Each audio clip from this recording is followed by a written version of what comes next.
Baltimore Public School leaders trying to find ways to reduce violence in city schools. We have had several teachers and school employees assaulted by students just over the past few weeks. Some of those were recorded on camera. There's also been complaints about a lack of safety resources in city schools. There were students at the meeting last night. Here's what one of them had to say. I'm seeing issues from the violence into schools to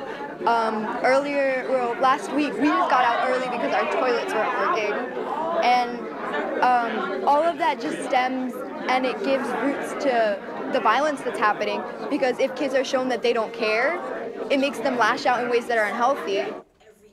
So there are much more community conversations planned for next year. And again, that meeting on school safety is tonight. 5:05 right now. Police are still searching for a person responsible for stabbing and killing a woman in Baltimore City. It happened right in front of her family. Jacqueline Smith had apparently rolled down the window to try and help someone she thought was in need. Suddenly she was stabbed. Now we're starting to hear from two other people who were in that car, her husband and her stepdaughter. WMAR2 News' Chanel Pearman is live this morning at police headquarters. So Chanel, any word on any progress in this investigation? Well, Christian, as you mentioned, Jacqueline Smith's husband and stepdaughter were both in the car, and they're helping with this investigation. And as you can imagine, they're still overwhelmed by what happened and trying to figure out how a night of celebration could turn into tragedy. They tell us that 54-year-old Jacqueline Smith worked as an engineer with the Department of Defense at the Aberdeen Proving Ground. She and her husband, Keith Smith, had been married for 4 years, and between them, they had 6 adult children, including 3 in the military and 3 grandchildren. They were out celebrating his daughter's birthday Friday night in West Baltimore. On the way to drop her off on the east side, Jacqueline saw a woman in need and just wanted to help. She waved her over to the car and was about to slip her a $10 bill, and that's when Smith said a man then snapped the necklace off her neck while the woman grabbed his wife's purse and the two ran off. Smith tried to chase him down for a second before he says he heard Jacqueline's screams. That's when he realized she had been stabbed. He then raced her to Johns Hopkins Hospital, but she didn't make it. Right now, police are still searching for the person responsible, and her family is still left wondering how something like this could happen. It makes me look at this whole world differently now. You know, it makes me look at everything and everyone. Nothing is ever what it seems. And you just have to protect your family out here. Now, Keith Smith, her husband, is already thinking about what's next. He says that he wants the city to pass a law banning panhandling and soliciting at every intersection in Baltimore. He says that he wants that law to be called Jacqueline's Law. Live at Police Headquarters, Chanel Pearman, WMAR2 News. Okay, Chanel, thanks very much. Smith's family members, city leaders also calling for some new legislation to try to do something about panhandling in Baltimore City. Now, aggressive panhandling, it is already illegal. There's people asking for money on city streets, though, at many intersections. They can do it, apparently, as long as they're not hostile. City Councilman Eric Costello says it's a problem that needs to be solved as soon as possible, especially in light of the murder of Jacqueline Smith. There is an opportunity to legislate around this issue. It's something I've been talking about for a while. And I would certainly be receptive to any discussions around what type of legislation could be put in place. So right now, the legislation has not been drafted. This is something they're just trying to get their minds around. City leaders do say they are open to ideas on more broad ways to try and cut down on panhandling in Baltimore City. It is 5:08 right now. An inmate who's considered armed and dangerous could be in Maryland. This morning, police are warning people to keep an eye out for Cole Jones. He escaped from a prison in North Carolina, and authorities believe he may have traveled up into St. Mary's County, could still be in the state of Maryland. A state trooper believed Jones stole a truck that was found in the Callaway area over the weekend. Jones was serving a sentence for burglary and was supposed to be released from prison on 2023. If you see him, call police. Do not confront him. A former massage therapist has been accused of touching one of his female clients inappropriately, and now police are asking people who may have been victims to come forward. His name is 27-year-old Gene Coxon. He faces charges of second-degree assault and fourth-degree sex offense. Howard County police say back in September, he touched one of his clients inappropriately, even after she told him to stop. He was a massage therapist at the Pearl Spa in the Fulton area. The woman reported the incident to police. Coxon was fired. He was released after being charged on a $5,000 bond. Anyone who thinks they may have been assaulted by Gene Coxon, by the way, should contact the Howard County Police Department. There is new leadership across the area this morning. Several local leaders sworn into office on Monday. Calvin Ball is now the county executive in Howard County. In his address, Ball called himself a representative to all, saying he's a champion for Ellicott City, which he says will not be defined by repeated floods. Ball upset the incumbent Alan Kittleman last month. He also thanked Kittleman for his family and his family for their service to Howard County. In Baltimore County, John Olszewski is now the county executive. He focused his campaign on education reform. He's a former teacher. He started quickly, signing an executive order yesterday for a blue ribbon commission to examine the budget process. In Anne Arundel County, Stuart Pittman was sworn in. He's also making education a priority, saying more teachers will be hired. He wants to reduce class sizes and that everyone in the county's education system will be paid fairly. So now we'll send it over to Chief Meteorologist Annette Charles here at 5:10.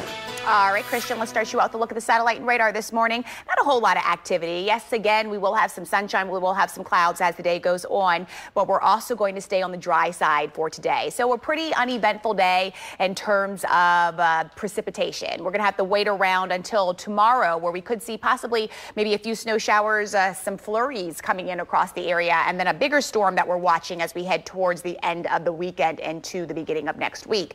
Temperatures this morning coming in right around 36 degrees in Perry Hall. Across the eastern shore, St. Michael's is coming in right around 40 degrees. Tuckahoe's at 39, along with Pasadena this morning, and even Rock Hall. The kids at the bus stop this morning. It is going to be a chilly day on tap, going and coming. Let's get a check the traffic now with Lauren.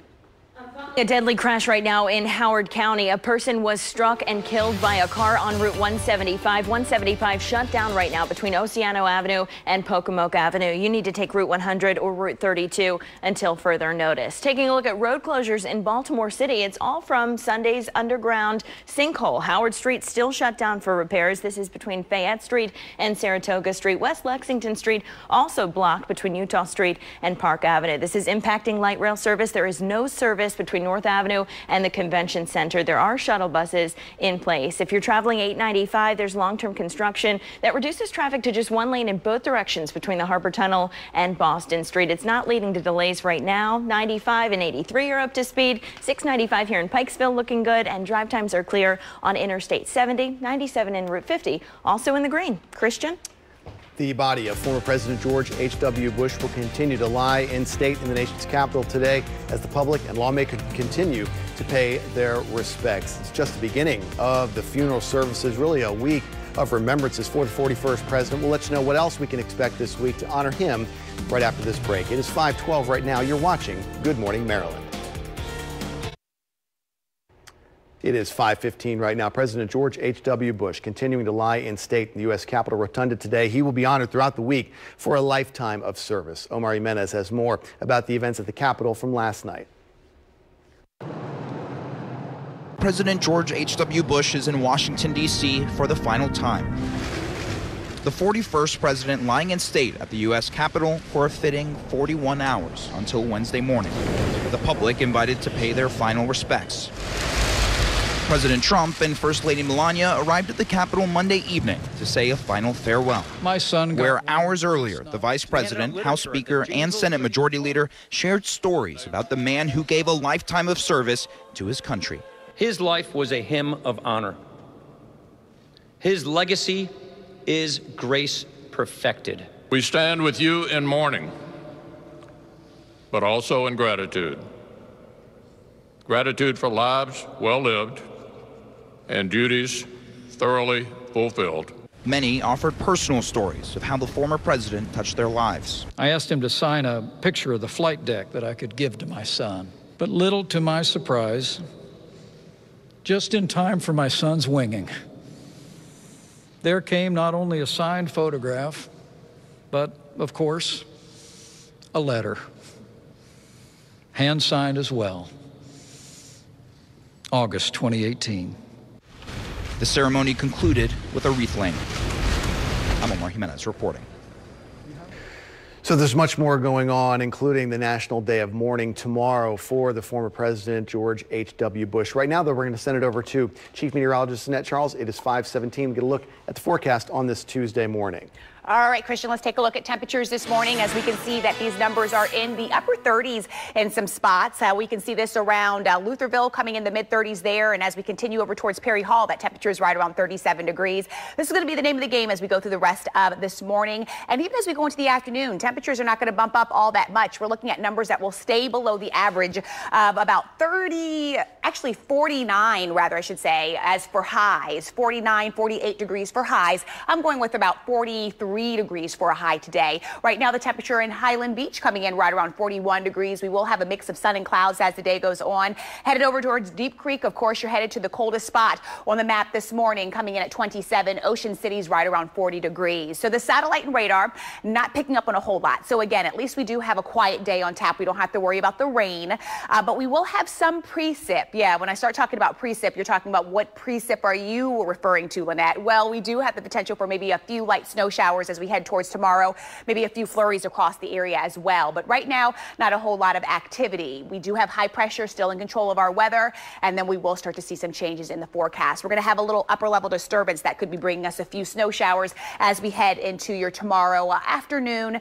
And again, not putting down a whole lot of snow, but just the fact that we could see that. Now, this is the storm system that we're going to watch. This is brewing, developing today, Tuesday, and will ride along the Gulf Coast states, bring plenty of moisture to them as well. And then by the time we hit your Sunday evening into Monday, that's when we'll be talking about the potential for maybe some more snow, a little bit of a wintry mix coming in here. But again, that's days away, ways away. So we'll continue to monitor this. But what I want to do is just basically give you a heads up of what's going on as we go through time. So again, that's what we'll be working with as we go through the day, through the weekend, I should say, the tail end of the weekend. If you didn't see it the first time, there it is once again, as this will continue to get its act together as we work our way towards the Sunday timeframe into your Monday timeframe. Now let's get a check of the traffic with Lauren. Thank you, Lynette. I'm filing a breaking traffic alert right now in Howard County. A deadly pedestrian-involved crash under investigation on Route 175 in Jessup. Route 175 is closed between Oceano Avenue and Pocomoke Avenue. You need to take Route 100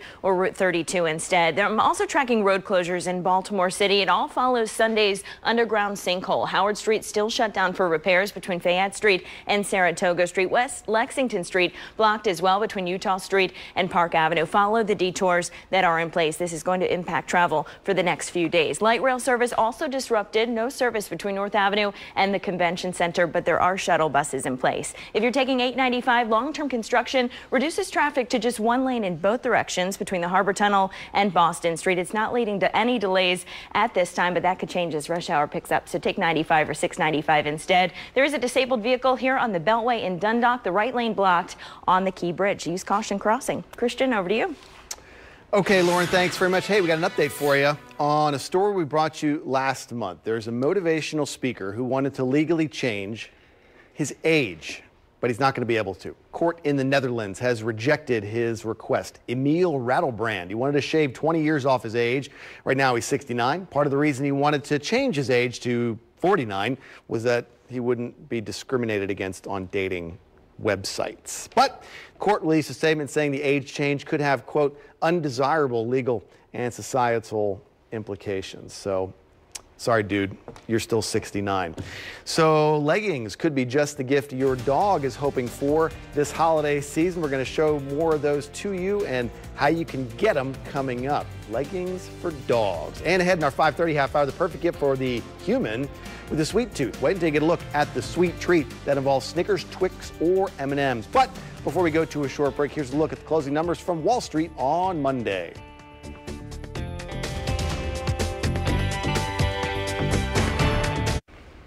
Okay, we've got a new gift idea for you. People love their pets. Some love them so much you dress them up. So there's a new trend for dogs. Got some people a little bit confused. So they make now leggings. Leggings for dogs. Oh my goodness, adorable. Why did you warn me? So it's called Walkie Paws. The creator says they are the next big trend. Isn't it? Oh, look at that. Shouldn't there be some more information about why? Where's the why in this? Why are they wearing leggings? Lynette, will there be leggings under your Christmas tree for little Blaze? I think so. Oh my gosh. So oh my gosh, how small will your leggings are going to be like thimble-sized leggings for They're Blaze. waterproof too. Look at that. But, oh, I love it. Okay, but I wonder, okay, so Lauren, you know, like, have you ever tried to put like the shoes on your dog and like they start walking crazy? Sophie does not like shoes. Yes. She hates to be dressed up. dressed But I wonder up. if the leggings are like that, or they're actually just leggings. Do they want to be wearing the leggings? I mean, are they like? If they're cold. Keep them warm. But Blaze's legs are so works. little, you guys. They're so cute. They're about that high. Lynette showed me a picture of Blaze with her shoe, and I think the shoe is bigger than her dog. Viewers are going to start sending in tiny little leggings now. Thank you for all the tiny little leggings we're going to start receiving from Blaze. I will. Maybe you like them. Guys, we have a little more tech right now. Okay, fine, go. We're getting a little more high tech than dog leggings here at 525. Apple's released a list of its most downloaded apps from this year. ABC's Maggie Rulli and Terrell Brown have that and more in this morning's Tech Bites.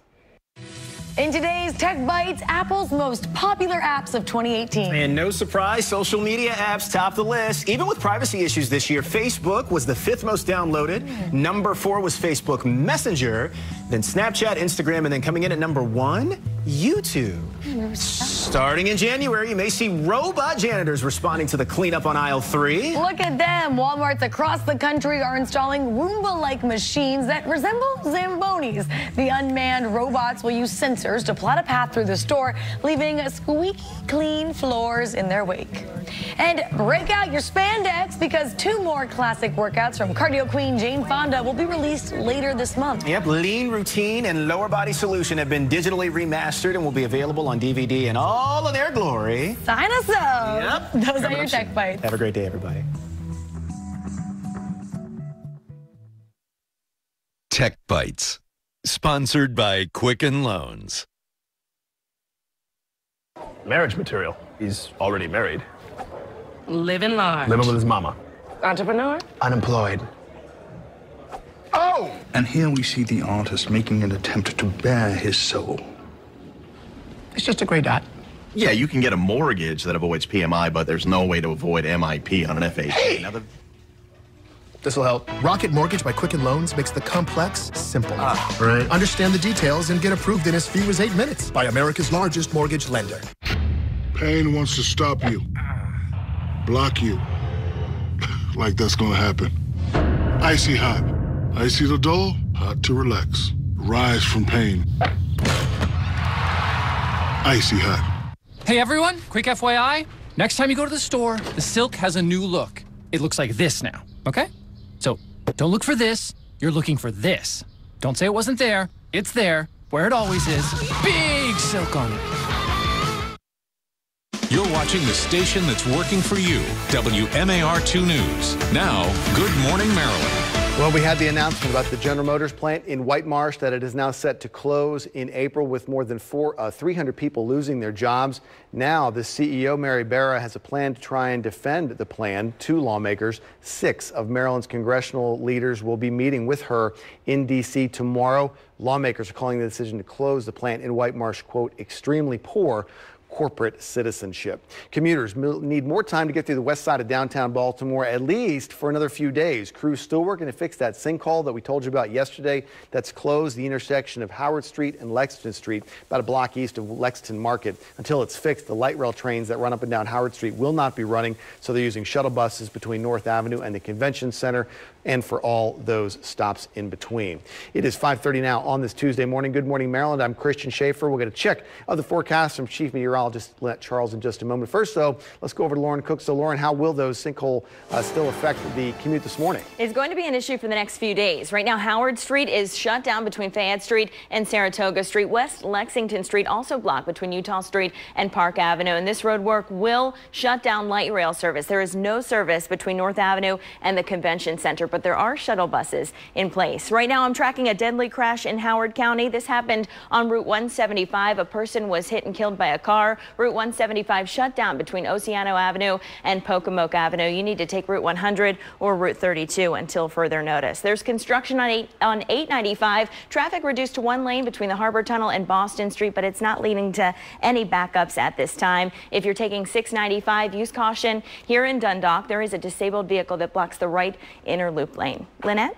All right, Lauren, let's start you out with a look at the temperatures this morning because it's a bit chilly out there. But with that said, these temperatures are above average this morning. St. Michael's coming in right around 41 degrees, and we should be right around 30, 31 for our low temperatures. We're going to continue to monitor these as the day goes on because we will stay chilly. Fort Meade right now is at 36 degrees, and in Ellicott City, that temperature is coming in at 37 degrees this morning. So make sure you dress the kiddies accordingly before they head out the door this morning. The radar not picking up on a whole lot, so you don't have to give them that umbrella for today. We are going to stay dry. We will have a nice mix of sun and clouds as the day goes on as well. And there's that Ellicott City planner as we can see just that. Sun clouds mixing together, and also we will have those temperatures staying below average in the low to mid 40s. That's about it. Christian?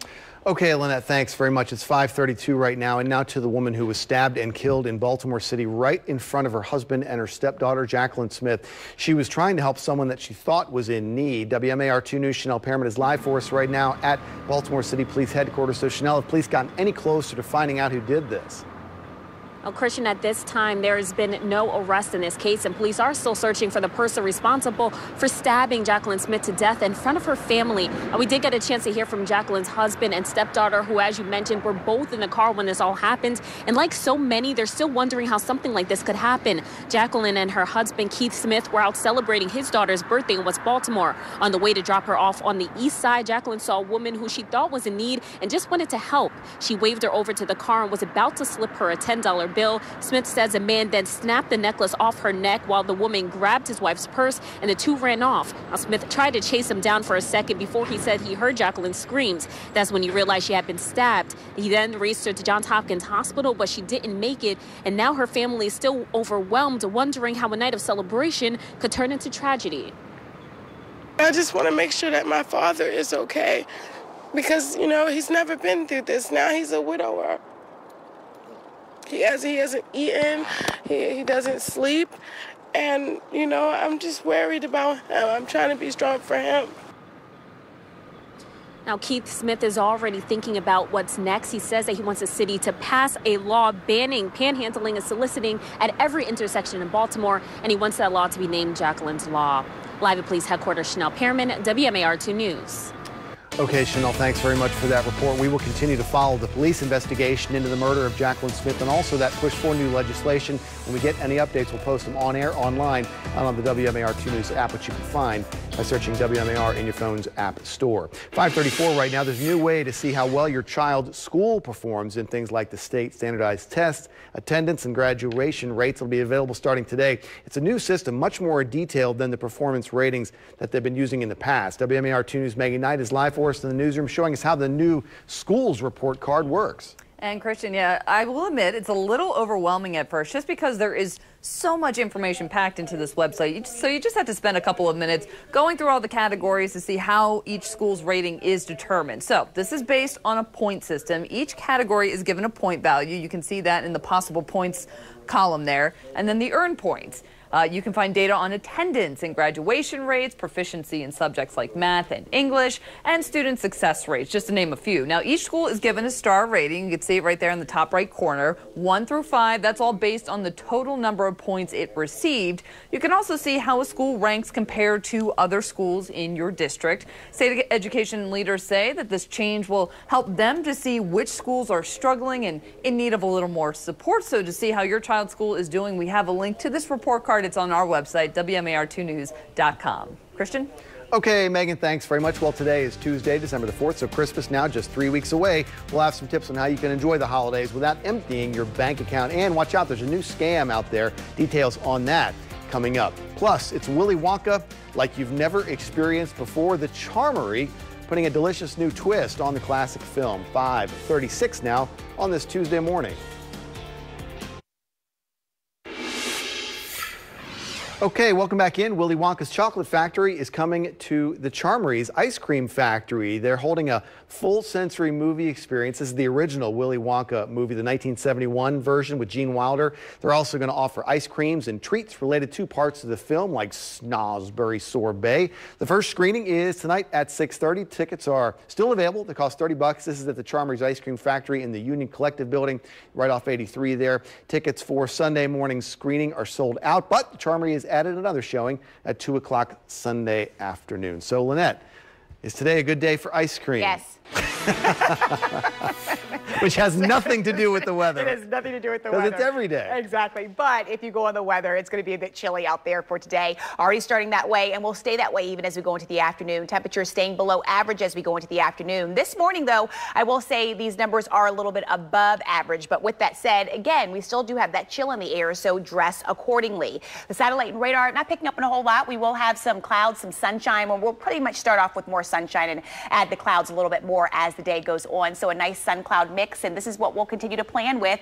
Again, that high temperature only coming in right around 43 degrees, and our highs now should be right around 49, 48 degrees. So again, staying below average. Let's go to check the traffic now with Lauren. Thank you, Lynette. I'm following a deadly crash in Howard County. A person was hit and killed by a car on Route 175. Route 175 now shut down between Oceano Avenue and Pocomoke Avenue. You need to take Route 100 or Route 32 instead. Road closures in Baltimore City, all following Sunday's sinkhole. Howard Street still shut down between Fayette Street and Saratoga Street. West Lexington Street also blocked between Utah Street and Park Avenue. And now there is no light rail service between North Avenue and the Convention Center, but there are shuttle buses in place. If you're taking 895, no delays, but there is construction that reduces traffic to just one lane in both directions between the Harbor Tunnel and Boston Street. 83 is clear, and the Beltway shaping up nicely here at Old Court Road. Christian? Thanks, Lauren. Okay, here's an idea if you need a gift for somebody with a sweet tooth. Snickers has you covered. They got a new item giving you several feet of deliciousness. We'll explain. Also, holiday treats making it difficult to diet, especially if you get that big Snickers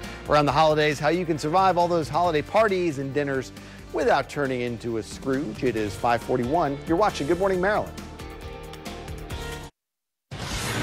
Welcome back in. It is 5:44 right now. It's tough to check off all the items on your Christmas list without going over budget, and all that spending can lead to stress and even anxiety, but it doesn't have to. Experts say there's a few things you can do to make sure you're not going into too much debt here this holiday season. One idea, making more homemade gifts. A meaningful gift doesn't have to cost a lot, and an expensive gift doesn't always mean a lot. So it's more about focusing really on that, connection with that person. Well, that's the worst right there, when the expensive gift is something they didn't want in the first place. If you're going to buy gifts, make sure you create that budget and try to stick to it. And remember to cash in as many discounts and deals as you can find. There are a number of them still here in this holiday season. It's not just your budget, though, but also your belt that can expand around the holidays. Jeremy Roth has some advice on how to navigate the season without trashing your diet. Don't you just love the holiday season? It's the most wonderful time of the year when you're surrounded by friends, family, and food, all the food. And while that may be your favorite part of the holidays, for others it can be one test of willpower after another. If you're on a diet or have certain food allergies, this time of year can feel like a minefield. But have no fear, with a little planning, you can sail right on through. First, make sure you have a strategy. Maybe eating at home before you go to the party is the best way for you to avoid temptation.